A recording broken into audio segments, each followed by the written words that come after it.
All right, so today we're diving into a relationship that's way more complex and, frankly, way more crucial than you might think at first. Yeah, We're talking about India and Indonesia, right. and we're going way beyond, just like your typical tourist brochure stuff here. Mm-hmm. We're talking about 2,000 years Wow. of intertwined history and what that means for international relations like today. And it's so relevant. Right. It's not just the past, this connection. That's a lie. It's alive and well. Yeah. And playing out right now in the Indo-Pacific region, in global economics, Absolutely. even in military strategy. Exactly. And we've been digging into some really fascinating articles from the Hindu for this deep dive. Yeah. And trust me, this is not your like run-of-the-mill recap. This is stuff you can actually use. Right. Especially if you're prepping for the UPSC mains exams. Oh, yeah.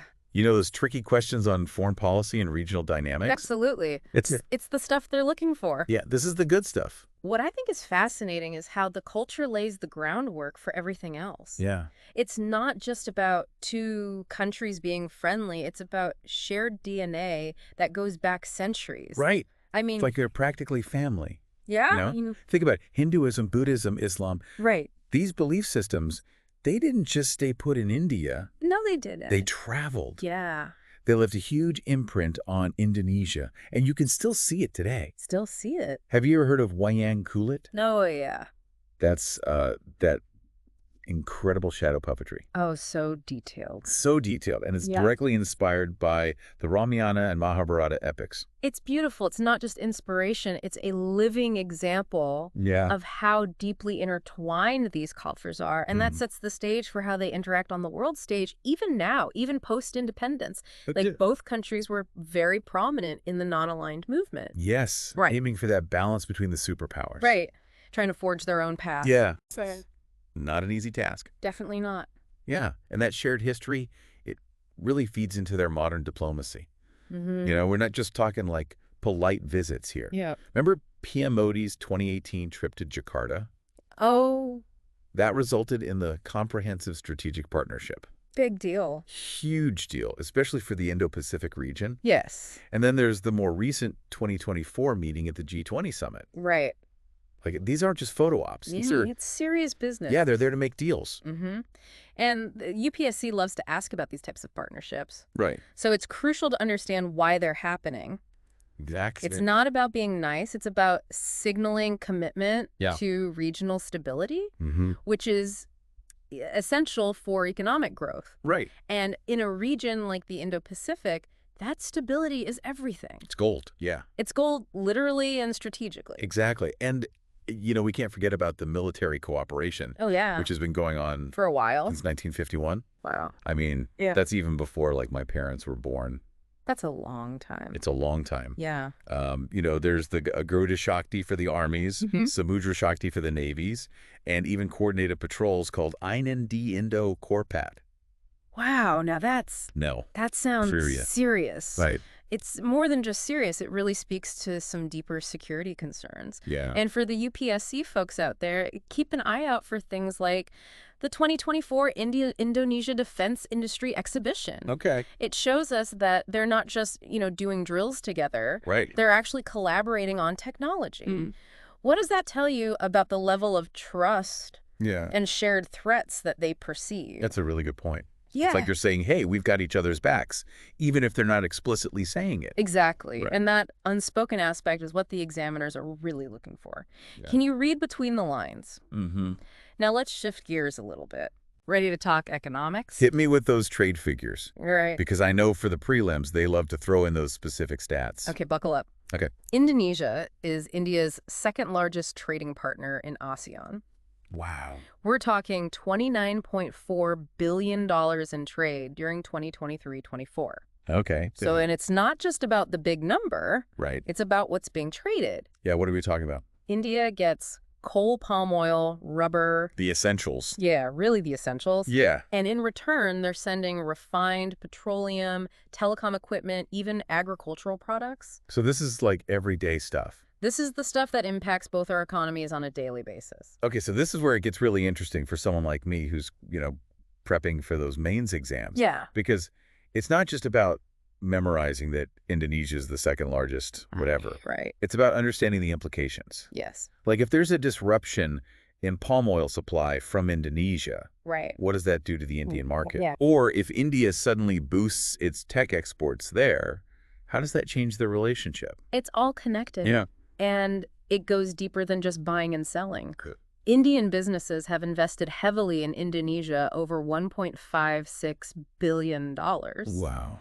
Think mining, textiles, infrastructure. Oh, wow. And this is the type of stuff that UPSC examiners, they love to see because it shows you understand the long-term economic strategies at play. Right. It's like putting your money where your mouth is. Exactly. And speaking of connections, it's not all business, right? Right. What about those direct flights between Mumbai, Jakarta, and Delhi, Bali?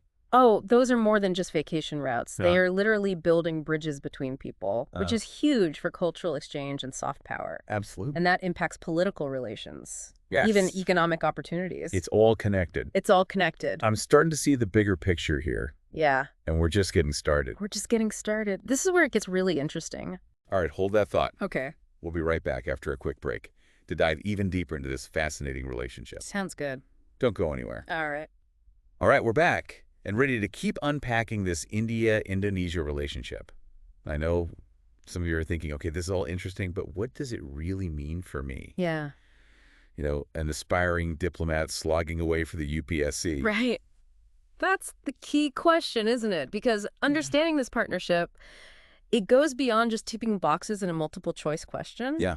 It's about grasping those nuances, the potential flashpoints, the areas where collaboration could really make a difference. Right. And that's what separates a good mains answer from a great one. Okay, so give us some of those mains-worthy insights. Let's stick with the economics for now, Okay. since that's always a hot topic in the UPSC. Sure. We touched on those big trade figures, but what about the specific sectors where collaboration really shines? Right. Here's one that the Hindu keeps highlighting: the blue economy.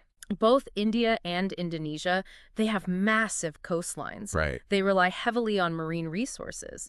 But they also face similar challenges over fishing pollution, climate change impacts. Wait, so are you saying that cooperation on, like, sustainable fishing Yeah, or even ocean-based renewable energy, absolutely. that could be a game changer for both countries? It could be huge. Wow. Think about it: joint research tech transfer. Mm-hmm. Even creating a common regulatory framework, that's the kind of stuff that could really score you points in the mains Okay. because it shows you understand the practical implications of this partnership. Right, and it also doesn't hurt that this ties in with those global issues like climate change Exactly. and the UN Sustainable Development Goals. Yes. Yeah, the UPSC loves to see you making those connections. Oh, they love that. But okay, let's not forget about tourism. Right.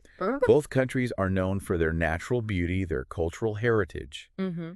Is there real potential for collaboration there beyond just like marketing campaigns? Absolutely. Think about it: a combined incredible India and wonderful Indonesia package. Oh, wow. That's marketing gold right there. Yeah?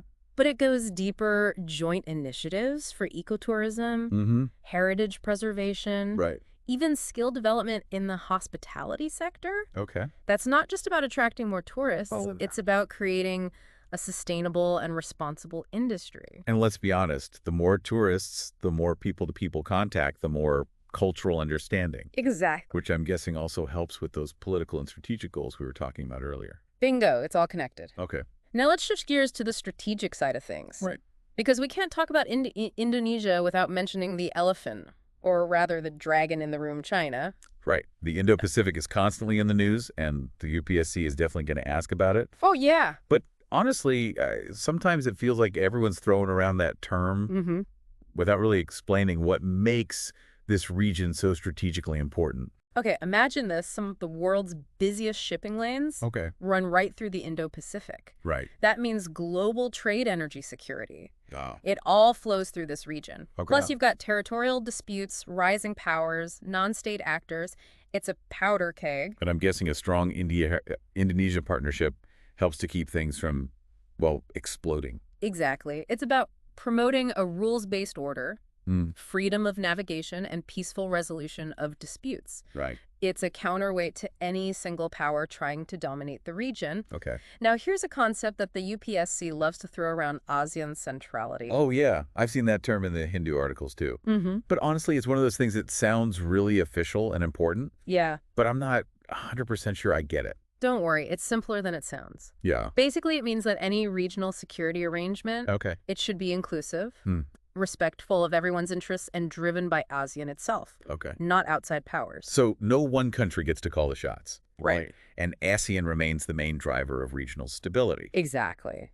But how does this connect to India and Indonesia?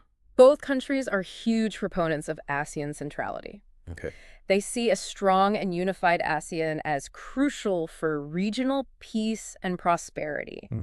It's a key element in their foreign policy strategies. Right. And a point of convergence in their bilateral relationship. Okay, that makes sense. Okay. So they're not just looking out for themselves. Right. They're trying to strengthen the overall regional architecture. Exactly. And that, I'm guessing, is something the UPSC would want to see reflected in our answers. Absolutely. It shows you understand the multi-layered nature of international relations. Okay. But let's not forget, this partnership isn't just about governments and treaties. Right. It's about people. Yeah, we talked about cultural exchanges. But the Hindu also mentions a growing trend of educational collaborations and student exchanges. Oh, yeah. That's got to be significant, right? Hugely. Imagine more Indonesian students heading to India for tech and medicine. Right. While Indian students delve into Indonesian language and culture, Right. it's building bridges of understanding and creating a future generation that's interconnected and invested in this relationship. It's like they're planting seeds for long-term cooperation. Exactly. But even the best relationships have their bumps in the road. Yeah. What are some of the challenges that India and Indonesia might face moving forward? That's a great question, because no UPSC answer is complete without acknowledging the potential downsides. Right. Even in this seemingly rosy partnership, there are areas that need careful navigation. Give us the dirt. Yeah. Okay, so we're back and ready to wrap up our deep dive into this India-Indonesia dynamic duo. Yeah. We've covered so much. A lot. From history and culture to economics and strategy. But now, let's look ahead. What's the future of this partnership? Okay. Where are the potential friction points that, the savvy UPSC aspirant should be aware of? Well, for one, we can't ignore the role of technology. Both countries have big ambitions in fields like AI, renewable energy, digitalization. But competition is fierce, and navigating those waters without stepping on each other's toes is going to be key. So are you saying that this tech boom could either be like a catalyst for deeper collaboration? Right. Or a source of tension? Absolutely. It's like, will they build bridges with algorithms or end up in a digital trade war? Exactly. Think about it. India's IT prowess combined with Indonesia's young tech-savvy population, that's a recipe for innovation. But it also means they might be eyeing the same markets, the same investments. Yeah. And the UPSC loves these what-if scenarios. Yeah. So it's worth thinking about how this could play out. Okay. Point-taken tech is a wild card. What about the base race? Right. Both countries have active space programs. Any potential for collaboration, or is it more likely to be competitive? There's definitely potential for collaboration. Think satellite tech, Earth observation, even joint missions. But again, it's about managing expectations and ensuring both sides benefit. Right. Because a lopsided space partnership, Yeah. that could easily breed resentment. Absolutely. And that's something the UPSC might ask about: how to ensure equitable partnerships in these emerging technologies. Okay, so tech is one potential challenge. What else should we be keeping an eye on? Geopolitics, of course. Oh, of course. The Indo-Pacific is becoming increasingly complex. Right. Both India and Indonesia have to walk a tightrope, Yeah. balancing their own national interests with the need for regional stability. Right. How they manage their relationships with major powers like the U.S., China, even each other, that's going to be crucial. Yeah, because one wrong step could throw the whole region off balance. For sure. And speaking of challenges, let's not forget about internal politics. Right. A change in government, an economic downturn, even social unrest. All of these things can impact foreign policy. Absolutely. Domestic issues always have the potential to spill over into international relations. Yeah. A smart UPSC candidate understands that foreign policy isn't made in a vacuum. Right. It's influenced by a whole range of factors. So lots of potential pitfalls. But let's not be all doom and gloom about this. Right. You know, the Hindu articles we've looked at, they seem cautiously optimistic about the future of this relationship. Yeah. What makes them think that India and Indonesia can navigate all these challenges successfully?